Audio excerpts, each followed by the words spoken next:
chasing the G.A.R.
Thank you, Aaron. Thank you all for coming to this gathering to honor and remember and dedicate the monument of Private Charles Francis McKenna. Now, for those of you who know a little bit, or maybe a lot of bit, about Charles McKenna, and we were already talking about this, it's astonishing to find out that this man did not have a headstone. He had no grave marker here until just recently. Late fall, the Sons of Union Veterans of the Civil War obtained and installed this. So finally, everything's come together. We're able to have a dedication ceremony for Private McKenna. We don't know why. It's still a mystery. Maybe one of you could be the one who discovered the answer to that. Why he had none? Maybe he did. It's not. It's crumbled or it's vandalized. There's really no. There's no evidence here. So when I first came here, all I saw was what says McKenna back there. That was mostly covered, just the MCK a few years ago. And I was like, "Where's Charles McKenna's?" Was here. So thanks to the Sons of Union Veterans of the Civil War, Matt and Bill Bray and everybody else, they took care, and Rich, they took care of this beautiful new monument is here. But I think Charles McKenna would be happy to see that he has the soldiers monument here, the soldiers headstone. I mean, probably he's already seen it, but, because he wrote, before I go on, maybe it was a family modesty thing, okay? Because here's his brother Barney McKenna. Barney McKenna was mayor of Pittsburgh from 1893 to 1896. You see any indication of that here? This was a mayor of Pittsburgh. So, I mean, you go even in this cemetery, definitely next door in Allegheny. Some guys' monuments are like mini Parthenons. They're as big as our house. Egyptian obelisk. But here we have Charles McKenna. Very prominent. It was enough that he served our country in the Civil War, but very prominent Pittsburgher. His brother, it's mayor. You don't see anything major here. So again, it's a mystery. But as I was saying, I believe Charles McKenna would be very content that this was eventually his grave mark. Because this is what he wrote in the regimental history, which I was lucky to bring a copy of, because the Keysport Library doesn't realize we're supposed to circulate this book. They do, so here's a copy. And in that book, which he has, there wouldn't be that huge book if it wasn't for Charles McKenna. He was very instrumental in putting that out.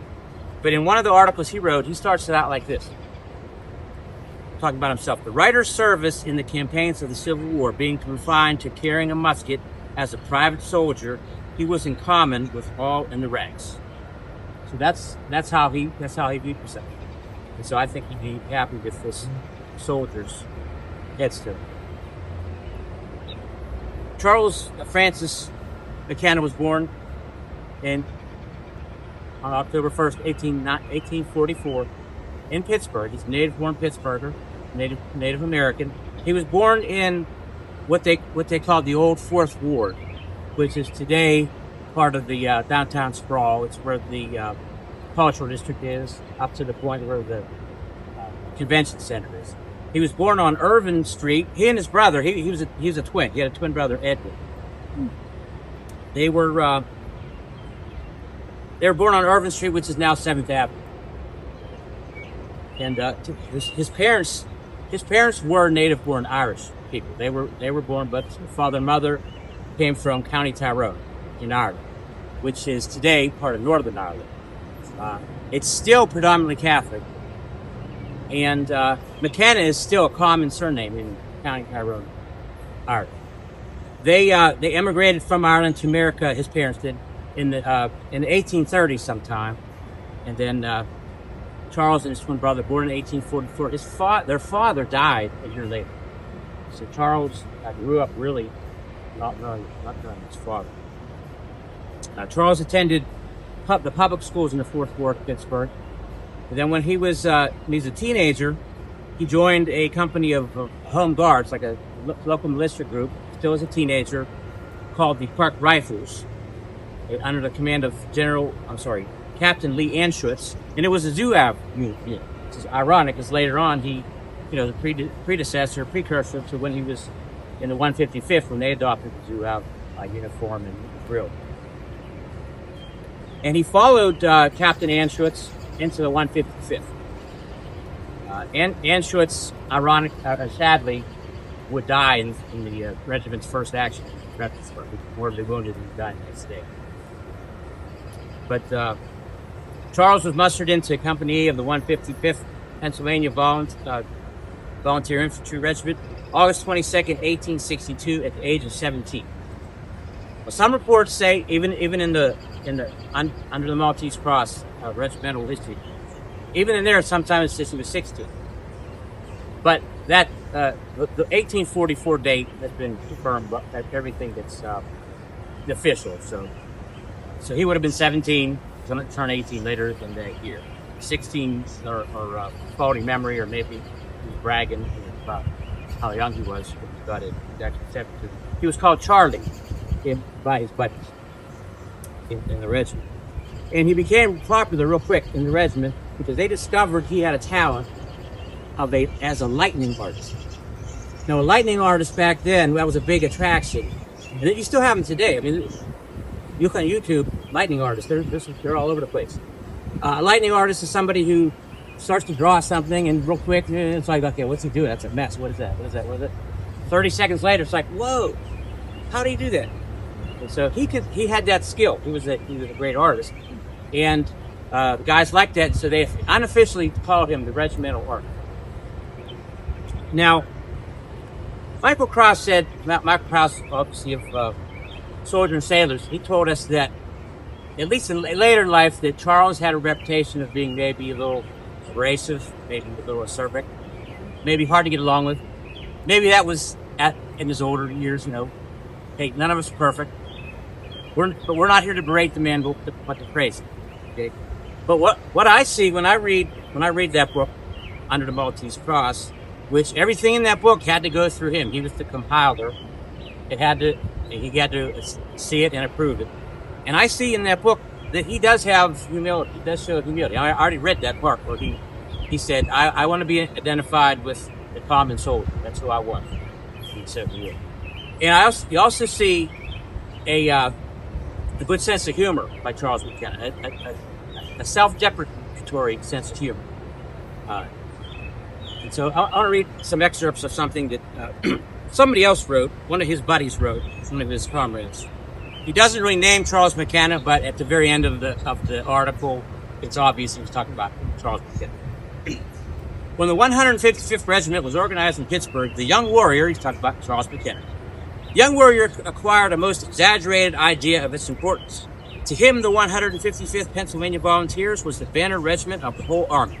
He felt confident, as did many of his companions, that as soon as General Lee was informed of the departure of his body of fighters for the seat of war, he would either surrender his army at once or retreat hastily to the defenses at Richmond. The farewell gifts of flowers and tender kisses of sweethearts, sandwiches, pies, cakes, etc., so lavishly bestowed upon the members of the regiment were nothing more, this budding patriot thought, than the 155th had a right to expect. In imagination, the comrade saw himself cordially grasping the hand of the president at the station and earnestly assuring him that no further fears for the safety of the capital need be felt now that the intrepid 155th Regiment had arrived. That was actually a common thing with the green soldiers before they realized what they were really in for. Of course, he was disappointed he didn't meet Lincoln, but he and his buddy soon found the Washington Market in full operation.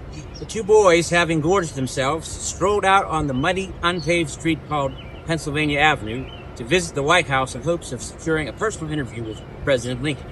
Instead, they met the provost guards of Washington. Having no military passes, the boys were immediately placed under arrest for being out of camp without passes. Up to this time, these boys had never heard of passes or their use. Obviously, they got released, so we wouldn't have much of a story. One day, an order came to detail a responsible man for duty as orderly at division headquarters. So Charles is picked. The young soldier first reported to the adjutant and inquired for information as to what were the duties of an orderly. The adjutant, who was just as green as McKenna apparently, replied that he really did not know, but supposed the duties would be to keep things clean and orderly about the division headquarters. So the young orderly, Charles, thereupon went to the division headquarters to report. He entered the office of the adjutant general without saluting. This is Humphrey's division, about the 5th Corps. He entered the office of the adjutant general without saluting, and quite familiarly greeted that important officer with a pleasant "Good morning, sir," at the same time extending his hand to the official for a shake to show the friendly feeling he felt for Uncle Sam's officers. "Don't you know enough to salute your superior officer when you come into his presence?" Undaunted, the recruit answered, "It is only 1 week since I left home in Pittsburgh. I have never learned anything about military affairs except to be civil."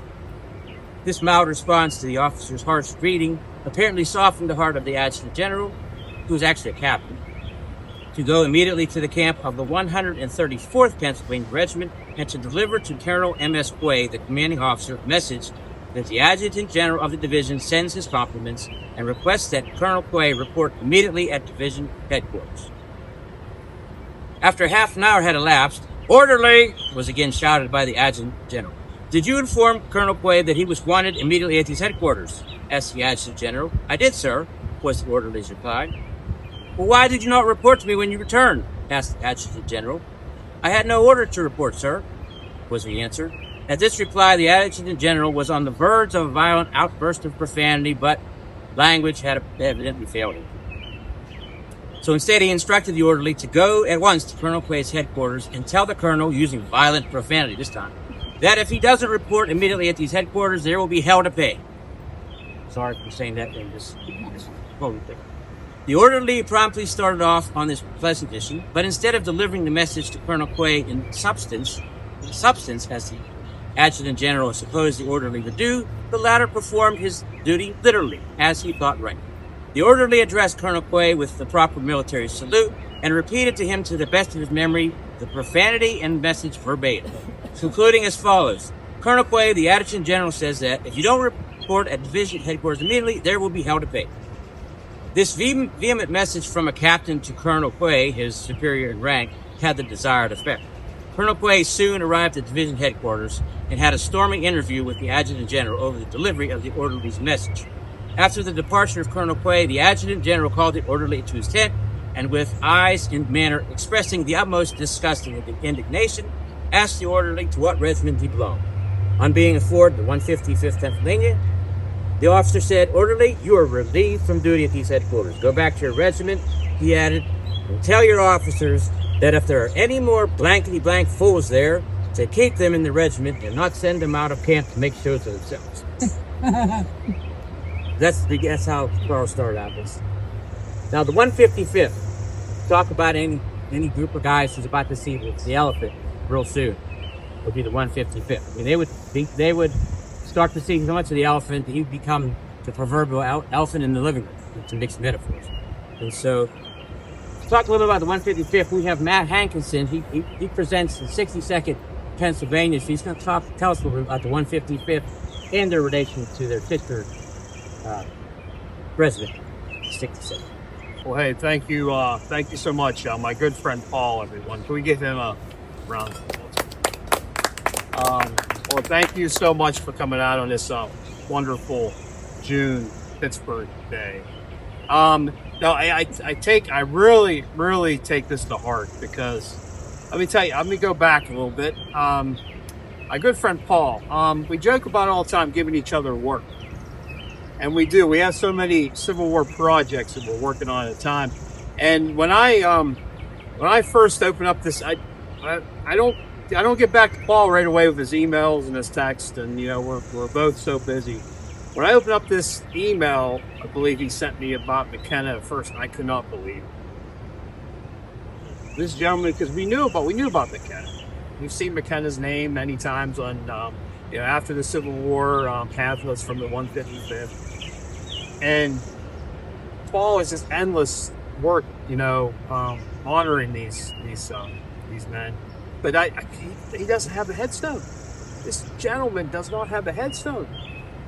I mean, I just could not believe it. I think I was there with I was with my wife, and she says, "Are you okay?"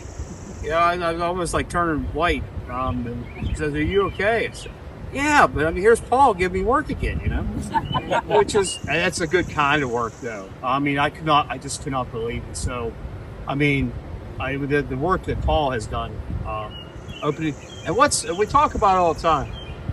Once you open up the door to these men, the floodgates come in. Recently, I was at Dayton Historical Society. I met a young lady there that her great-great-grandfather fought in Company K, She has like 15 letters and all the papers from this young man. See, there you go again.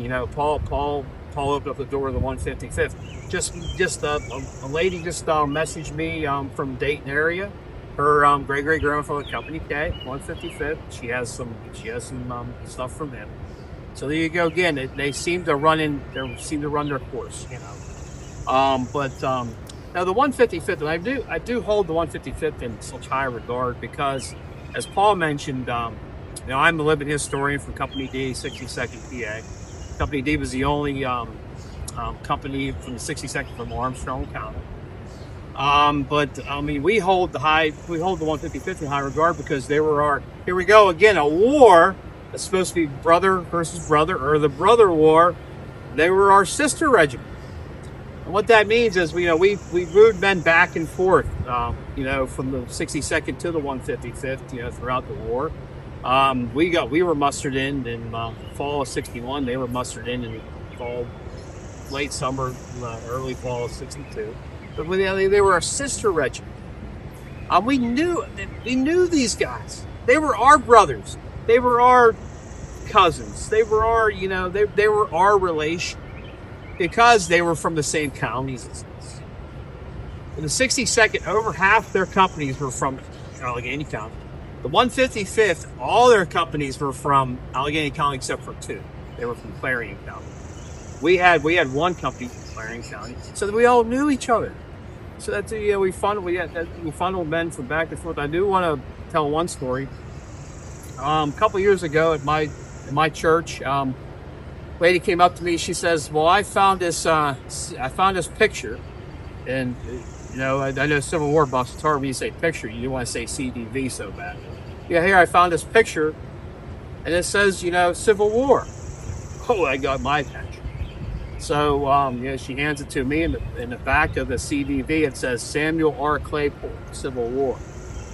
I'm like, okay, all right. Claypools are huge in Armstrong County. There's these two clans of Claypools, they're huge. So it's like, thank goodness it said R, the middle name R, because it was just Samuel Claypool. I could not, it's so hard. So I started tracking down. I started, doing research on this guy. Like I said, I think there was 11 Samuel Claypools at the time of the Civil War. So thank goodness that R. Well, I started doing research. Samuel R. Claypool was drafted. He was drafted in the fall of '63 into the 150. And then during early '64, he was transferred. Here we go, the sister regiments. He was transferred to the 62nd. Samuel R. Claypool was mortally wounded at Laurel Hills in May of '64. The start of the wilderness. So he's mortally wounded. So there you go. So that's and then that CDV is an Armstrong Historical Society museum. So there you go again. There's that bond between the 62nd and Paul wanted. I will have to talk about the 155th. I love to talk about the 155th at Gettysburg. 155th at Gettysburg, Little Round Top, fame. It was so close. I emphasize that it was so close at Gettysburg to the 62nd being where the 20th Maine was, to the 62nd being where the 155th, to the 155th being in a wheat field like where we were. It was so close at it. So close. So the 155th, what they went through at Little Round Top. 155th, everybody at Little Round Top, physically manhandling artillery pieces up Little Round Top. Because it was so, if anybody's been to Little Round Top, it's great. How rocky, just so rocky. So the horses, they couldn't get the horses the artillery pieces up there by horse so fast. They manhandled these artillery pieces at Little Round Top. Charles McKenna. So I mean, just the will to do that alone at Little Round. So like I said, there's these sisters that they were looking down on us on July 2nd, 1860. Our sisters. We stormed the wheat field. There's a great quote, and I love this quote, and it's one of my favorite quotes of the war. From they're not sure who said it, from the 155th, but it is quoted. When the 155th saw the U.S. regulars. Now, I kind of question that, too, because maybe they saw us. Maybe they saw the 62nd. Storm the wheat field. There's a great quote from the 155th. For 2 years now, they taught us how to fight like soldiers. Today, they'll teach us how to die like soldiers. And in a weird way, in a weird way, they don't know who quoted that. They don't know who said it. Was it Charles McKenna? Very well could have been. It very well could. That's something that I think he would say. Just find out. So, and everybody, the Zouave, beautiful. They didn't adopt the Zouave until late '63. And I just was kind of looking through stuff the other night, and I love it because in 1864, a brigade formed a brigade with the 140th New York and the 146th New York. They were like the Zouave Brigade. How about that? Zouave. How about all these great uniforms together in one brigade? So it was like that. No, they will always be our sister. Hold them in such high regard. Thank you, everyone. I do want to introduce a good friend and fellow, Camp 43, Camp Crawford Camp.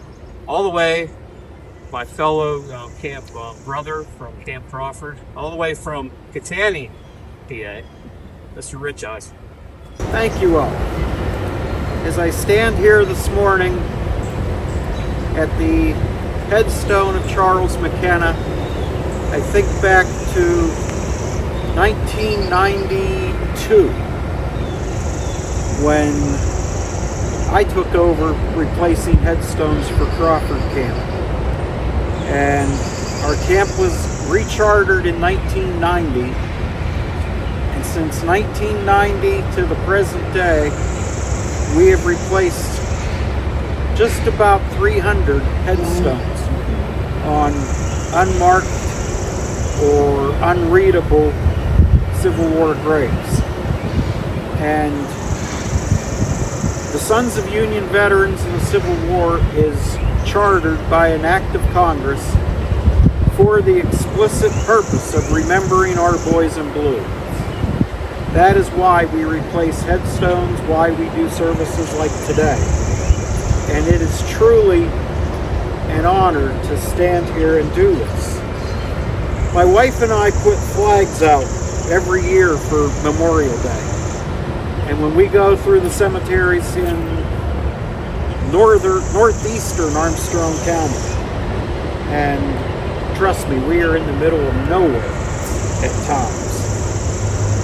But there's one cemetery in particular we will drive to, and it's a good hour and a half from our house. Back roads, middle of nowhere, one grave. Man killed in battle. It's an honor to stand at that headstone and put the flag on his grave. We then drive to the next cemetery, and you've got 1, 2, 3, 4, 5 family members. Either killed in battle, died of disease, died in the hospitals, but all died in service. Again, that's why we remember what we do here. So, with all that being said, we are meeting here today as Sons of Union Veterans of the Civil War to consign to the house prepared for all the living the memory of a soldier of this country, Charles McKenna. The march of this soldier is over. Let us remember Comrade McKenna here at rest under these blue skies, guarded by the silent stars that in life watched over him when he bivouacked on the battlefields or lay down weary and footsore on the soil of the South. May we, as we stand here today by this gravesite, remember that it is our duty to remember him. It is our duty to honor his memory and the memory of men who stood shoulder to shoulder on the bloody fields of battle, who guarded so faithfully, so honestly, and so well the sacred bonds of statehood, and who fought for liberty and our dear old flag. They have passed away to the final review, and upon us has devolved by sacred right of heritage the duty of perpetuating the principles for which they fought. May we never forget, as the years roll on, that we too shall have battles to fight, that in time we too shall be carried to the silent city of the dead, and that our lives here should but lift us for the great bivouac of eternity. Thank you all.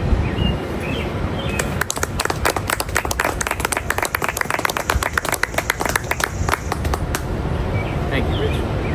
Now, I talked about some of the humorous sides of Charles' experience. Now I'm going to get more of the serious aspects of his service. Yes, he was at Gettysburg. We know that not just from his name's on the plaque, but we know it from some stories that are included in the regimental history. In fact, we know that he fought barefooted on Gettysburg. For those of us who have been up on that hill where the 155th, some of us have done work up there. Can you imagine doing that work with your bare feet, running around up there in your bare feet? he fought there with his bare feet. That and it wasn't uncommon. A lot of the guys, there's that long march from Virginia up to Pennsylvania. Their shoes wear out. My wife Jenny has a great uncle who's also in the 155th, one of the Clarion County companies, and he too had to fight on in Gettysburg with his bare feet. In fact, he had to be hospitalized for it afterwards. Now, one of Charles McKenna's messmates was Private William Welton, and William Welton was one of the 6 men killed from the 155th at Gettysburg. And McKenna, kind-hearted, with good intentions, even before Welton's body was removed from the battlefield, he removed all his personal effects from his body, intending to send it back to his family.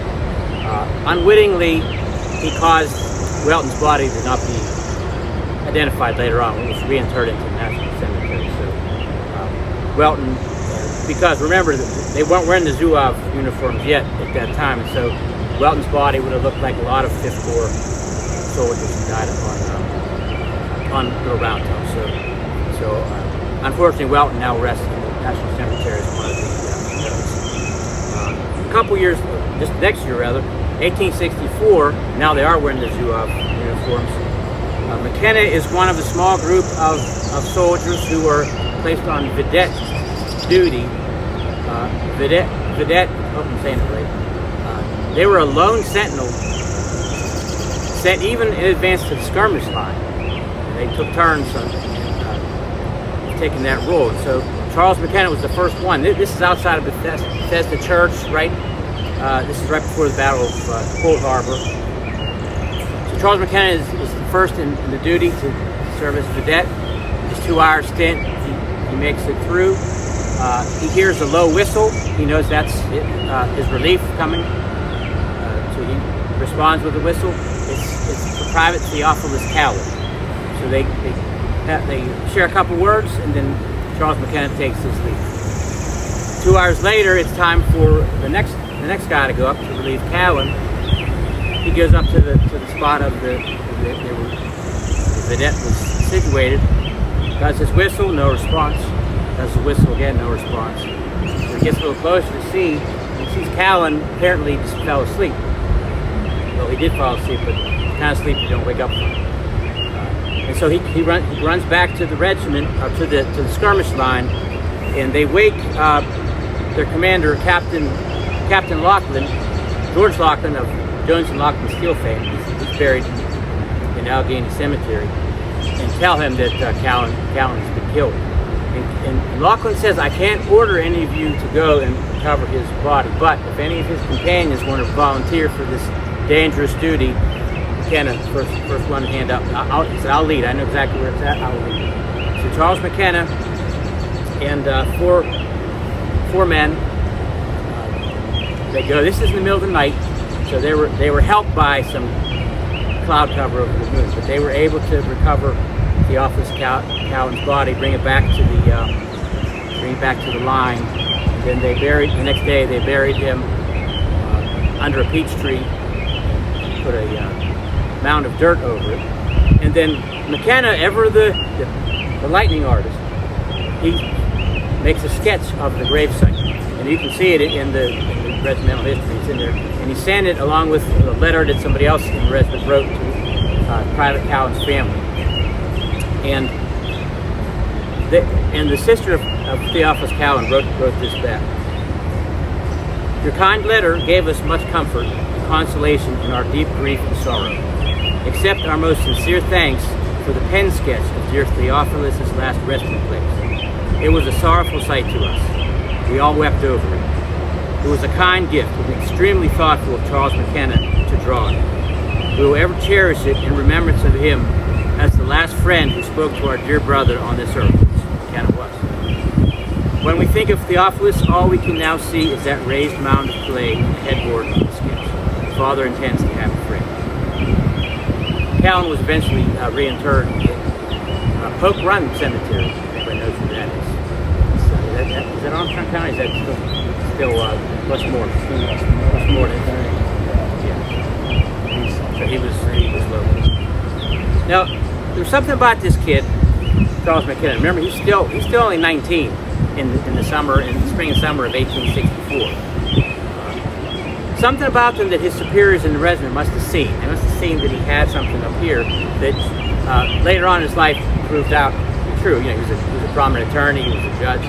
They must have seen that he had something going. I mean, he's 19, but he's a grizzled veteran at this time. He's a hardened veteran. And so it must have been some of his superiors in the 155th who recommended him for duty at the Corps level. And so an order is given from General G.K. Warren. Special order received on July 10th, 1864 from General G.K. Warren, commanding the 5th Corps, ordering Private Charles F. McKenna of Company E to report at once for special duty as a clerk with Colonel Frederick T. Long, Assistant Adjutant General of the 5th Corps. So Private McKenna left the trenches to obey the order.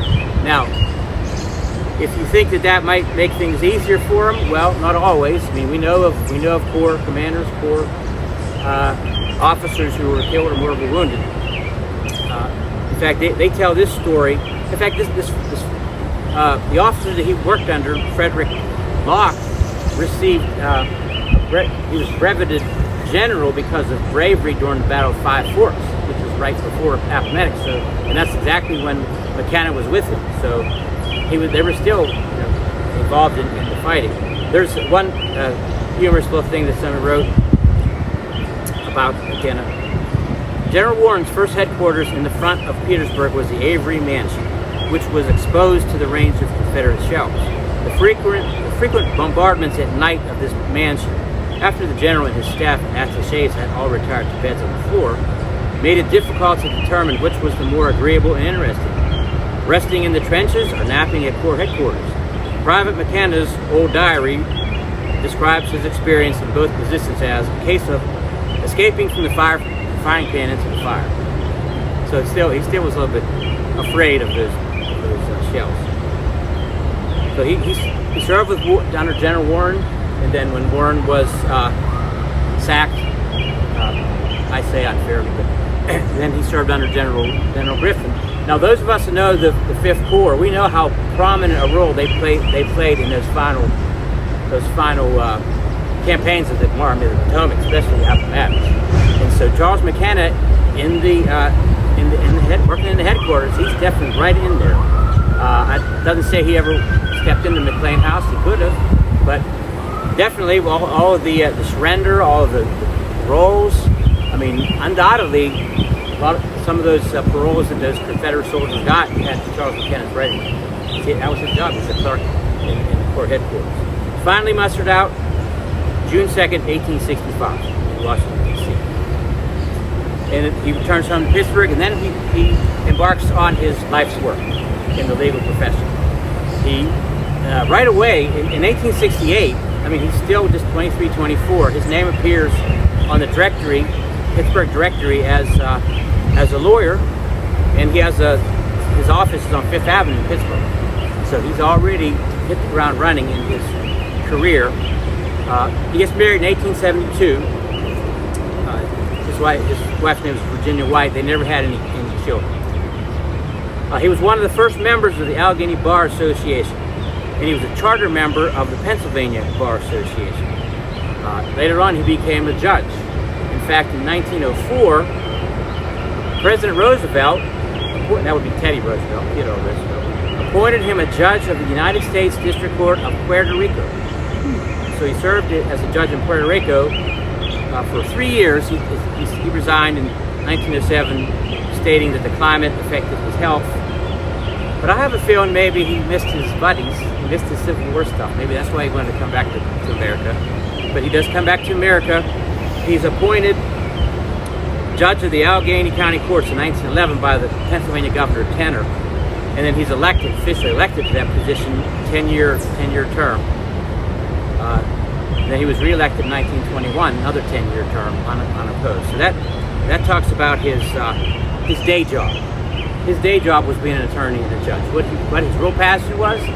Civil War stuff, Civil War veteran activities, and anything he could do to help the fellow members of the rank. He was a member and undoubtedly officer in General Alexander Hayes' G.A.R. post number 3 in Pittsburgh.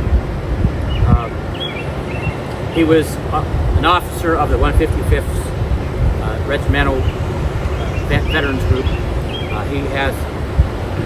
He was very instrumental in all their reunions, all the regimental reunions. You see his name on all the programs, speaking. Very instrumental in this book here. Unfortunately, it got a little rain on it. I'm not going to tell the people. Don't tell the people. Pause for a good cause. Yeah. For all the quirks, this is the regimental history of the 155th Pennsylvania under the Maltese Cross. And he was the compiler. Now, the reason why this thing is so big is because, and heavy, is because he was not just the only writer. As the compiler, there's a lot of voices in this book. Now, for all its quirks and sometimes inaccuracies, I think that Under the Maltese Cross is the best regimental history that I've read, because it does have so many voices. Some of them contradict each other, but they're in there. And the biggest contribution, this book is profusely illustrated. And some of these illustrations even look like primitive photoshopping, you could say, okay? Sometimes you see a guy's face in a picture, and then later on you see the same exact face, superimposed on a Zouave, the guy in a Zouave suit. So, but that's Charles McKenna. That's his art skill. He's still the regimental artist. Here's a picture of that. That got to be Charles McKenna, the lightning artist. But he was totally instrumental in this.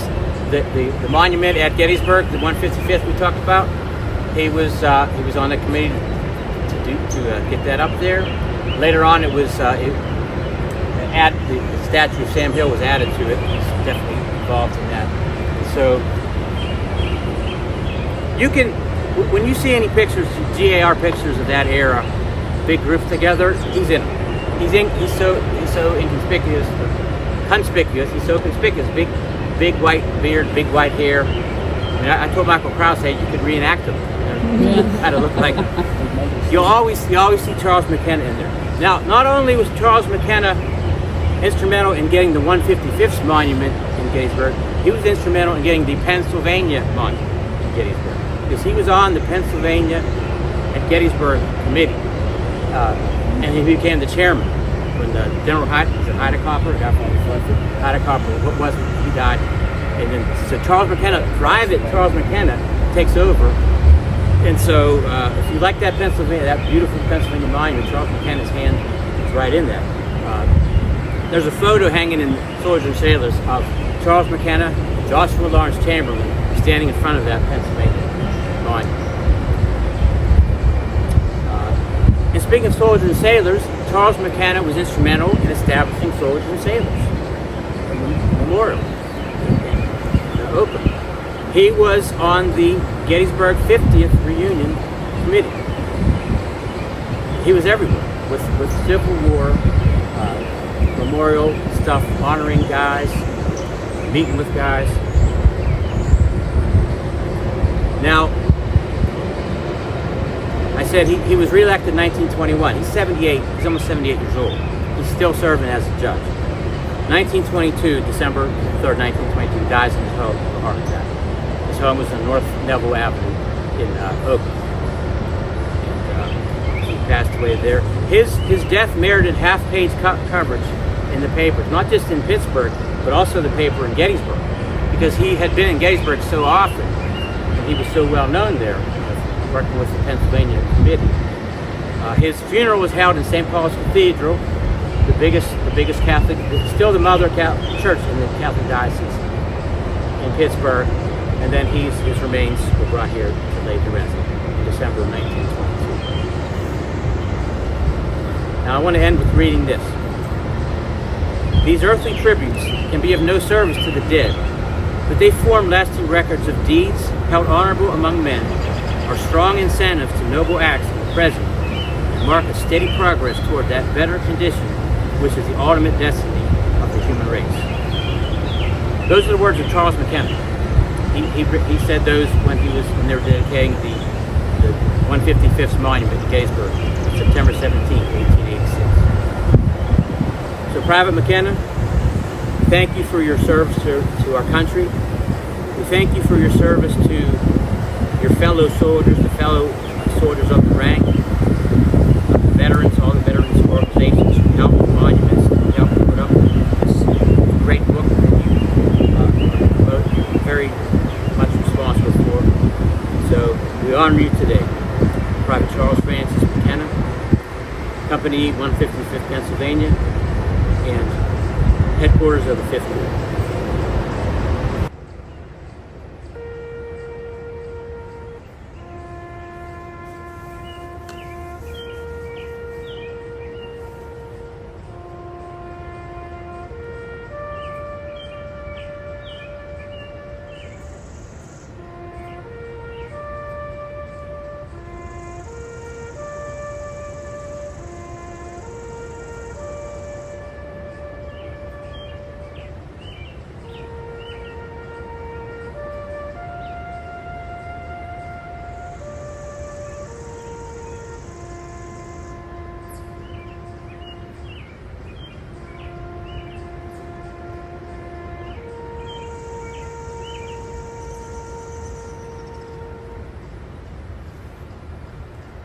Thank you all for coming.